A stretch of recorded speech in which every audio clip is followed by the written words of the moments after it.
ये आज हम इस YouTube चैनल के माध्यम से देखेंगे आवेशित चालक के ठीक बाहर वैद्युत क्षेत्र की तीव्रता। इसके लिए हम क्या करेंगे, हमारे पास माना जो हमें कुछ लिखना भी होगा, हम इस पर नहीं लिख रहे हैं क्योंकि समय ज्यादा लगेगा। माना एक अनंत विस्तार लंबाई का तथा सममित मोटाई का एक आवेशित चालक, अनंत विस्तार लंबाई का और सममित मोटाई का एक आवेशित चालक है,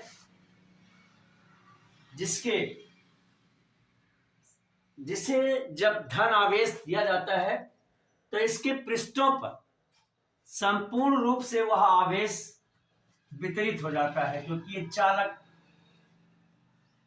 है। ये इसे आवेशित किया गया है, इसके संपूर्ण पृष्ठों पर बाहर की ओर ये धन आवेशित हो गया है।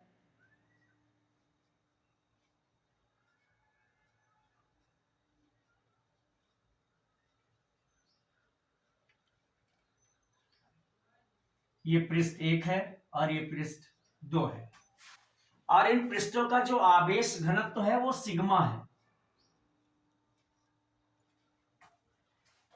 अब चूंकि ये आवेशित चालक है, इसे धन आवेश देने पर समान रूप से आवेश वितरित हो जाता है इसके दोनों पृष्ठों पर, तथा इसके अंदर इसके बीच में यहां वैद्युत क्षेत्र की तीव्रता 0 है और बाहर की ओर दोनों पृष्ठों से बाहर की ओर दृष्ट होती है। तो अब मान लीजिए हम इसमें किसी बिंदु P पर, इस बिंदु पर वैद्युत क्षेत्र की तीव्रता निकालें। माना किसी बिंदु P पर वैद्युत क्षेत्र की तीव्रता निकालेंगे तो इसमें एक प्लेट धन आवेशित है और ये चूंकि बीच में कोई आवेश नहीं है, वैद्युत आवेश 0 है, इसलिए इन दोनों प्लेटों के दोनों सिरों को, मतलब दोनों पृष्ठों को हम दो समतल चादर के रूप में मान सकते हैं। तो और दोनों से बाहर की ओर ये दिष्ट है जो इसका विद्युत क्षेत्र है E, और प्लेट ये पृष्ठ 2 के कारण भी जो वैद्युत क्षेत्र है वह भी इसी ओर है E1 E2। और हम अगर इस P को हम इधर चाहें तो इधर भी ले लेंगे, तो भी चूंकि धनात्मक प्लेट से बाहर की ओर वैद्युत क्षेत्र की तीव्रता धनात्मक क्षेत्र से बाहर की ओर दिष्ट होती है, इस प्रकार से चाहे हम इधर लेकर के P को देखेंगे तो भी पृष्ठ 1 के कारण वैद्युत क्षेत्र की तीव्रता बाहर की ओर होगी, प्लेट 2 के कारण भी होगी। तो जितना बताया वो सब लिखना होगा। अब हम लिखेंगे कि माना हमें बिंदु P जो प्लेट के बाहर है उस पर वैद्युत क्षेत्र की तीव्रता ज्ञात करनी है। ये आप जान लें, आपको इतना लिखना पड़ेगा कि आवेशित चालक के ठीक बाहर वैद्युत क्षेत्र की तीव्रता अगर हमें ज्ञात करनी है, इसका व्यंजक बताना है, तो हमें लिखना होगा कि माना अनंत विस्तार लंबाई की तथा सममित मोटाई की एक चद्दर है, जिसे जब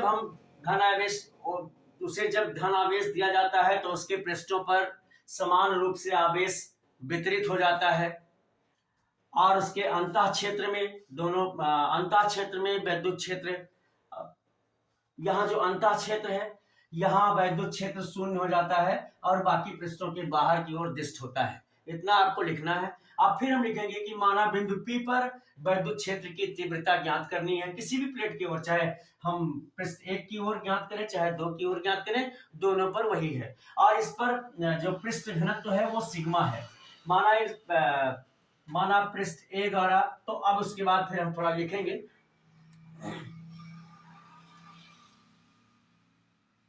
पृष्ठ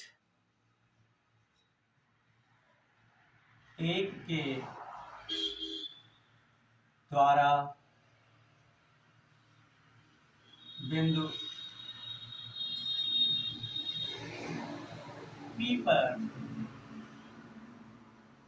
वैद्युत क्षेत्र की तीव्रता, वैद्युत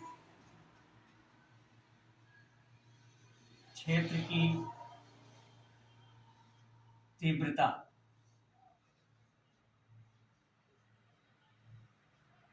अब हम ये जानते हैं कि वैद्युत क्षेत्र की तीव्रता होती है E इक्वल टू, अब चूंकि ये पृष्ठ 1 के कारण है इसलिए हमारा हो जाएगा E1 इक्वल टू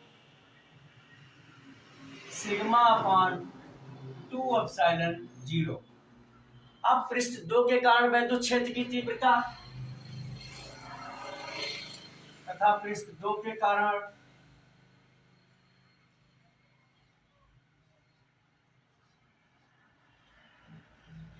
दो के द्वारा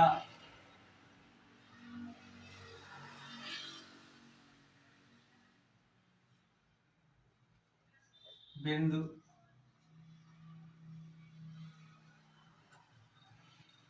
P पर वैद्युत क्षेत्र की तीव्रता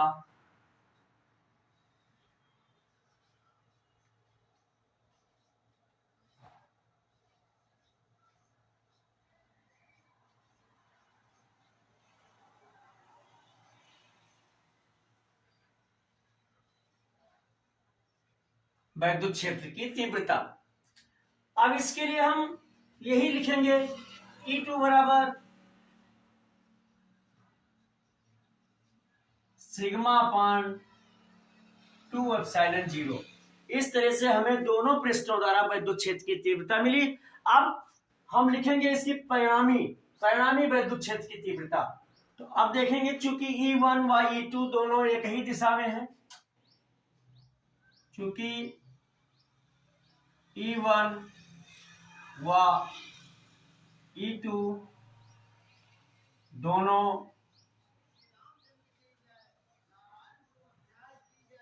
एक ही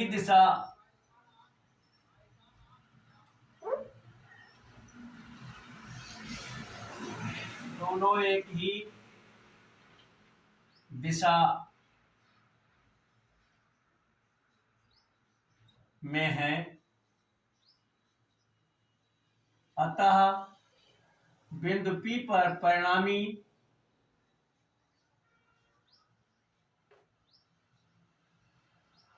बिंदु P पर परिणामी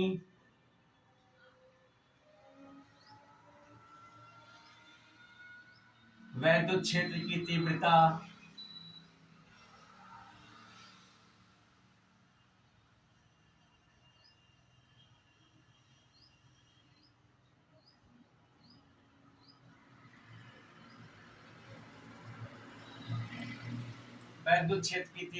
E बराबर E1 plus E2 equal to E1 का आया है sigma upon epsilon 0 2 epsilon 0 plus sigma upon 2 epsilon 0 और equal to 2 sigma upon 2 epsilon 0। इस तरह से 2 और 2 कट जाएगा, मेरा बचेगा सिग्मा अपान एप्सिलॉन 0।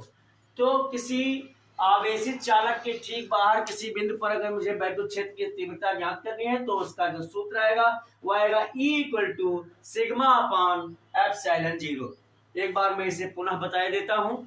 कुछ चीजें हैं जो आपको बुक से याद करके लिखनी होगी। जैसे जब भी हमें बताना होगा आवेशित चालक के ठीक बाहर वैद्युत क्षेत्र की तीव्रता, तो सबसे पहले हमें लिखना होगा कि माना एक विस्तार लंबाई तथा सममित मोटाई की एक चद्दर है जिसके दोनों पृष्ठ एक चद्दर है, उसे जब भी आवेश दिया जाता है तो आवेश समान रूप से उस चद्दर के दोनों सिरों पर या दोनों पृष्ठों पर वितरित हो जाता है। धन क्यू आवेश देने पर चद्दर के दोनों पृष्ठों पर वितरित हो जाता है और इस प्रकार चद्दर के दोनों पृष्ठों से वैद्युत क्षेत्र की तीव्रता बाहर की ओर दिष्ट होगी क्योंकि प्लेट धन आवेशित है, तथा अंदर वैद्युत क्षेत्र की तीव्रता शून्य होगी। जब अंदर वैद्युत क्षेत्र की तीव्रता शून्य है तो इन दोनों पृष्ठों को हम दो एक समतल चादर मान सकते हैं। अब हम इस पृष्ठ के बाहर किसी भी बिंदु P पर वैद्युत क्षेत्र की तीव्रता ज्ञात करेंगे, वो चाहे पृष्ठ 1 के तरफ चाहे पृष्ठ 2 के तरफ, दोनों किसी भी तरफ आप ले सकते हैं। क्योंकि हम जानते हैं कि जब प्लेट धनावेशित होती है तो वैद्युत क्षेत्र की तीव्रता बाहर की ओर दिष्ट होती है, इसलिए चाहे हम प्लेट 1 पर देखेंगे पी बिंदु पर, चाहे इधर देखते, दोनों में सेम जो है हमें फार्मूला मिलेगा। तो इस बिंदु पर अब, और इसका जो पृष्ठ घनत्व है वह है सिग्मा।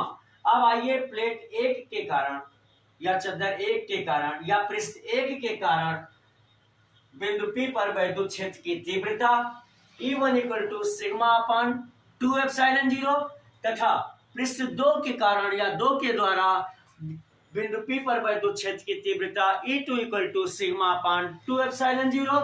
चूंकि E1 और E2 दोनों एक ही दिशा में हैं, इसलिए बिंदु P पर परिणामी वैद्युत क्षेत्र की तीव्रता E equal to E1 plus E2 equal to sigma upon 2 epsilon 0 plus sigma upon 2 epsilon 0 equal to 2 sigma upon 2 epsilon 0। फिर दोनों जगह 2 2 कट जाएगा, फिर बचेगा E equal to sigma upon epsilon 0। यही वैद्युत क्षेत्र की तीव्रता का सूत्र है। पूरी कोशिश मैंने की है कि आपको अच्छी तरह से समझ में आ जाए, याद करने में कोई कठिनाई ना हो। यदि आपको समझ में आया हो, वीडियो अच्छा लगा हो, तो इसे लाइक जरूर करें, शेयर भी कर दें, और मेरे चैनल को अगर आपने सब्सक्राइब ना किया हो तो सब्सक्राइब भी कर दें।